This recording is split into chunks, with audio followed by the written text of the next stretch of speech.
So that's compost work and cleaning up the garden. I can't believe how warm it is. I'm out here in a t-shirt, and everybody who knows me knows that I'm always freezing. It's November 1st in northern Germany.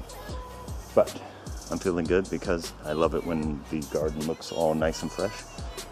The compost is turned. I don't have to worry about anything else. I'm thinking about the fruit bed needs to be done, but I'm thinking I'm going to completely rip that up and take all the strawberry plants out and replace them with totally new variety, and also probably put a trailer or two of horse manure there to really give the soil something to work with.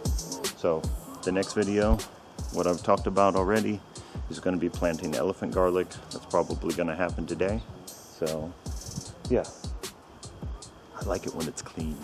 It's like when you mow your lawn, and then it's almost like your whole garden got a haircut and just looking fresh.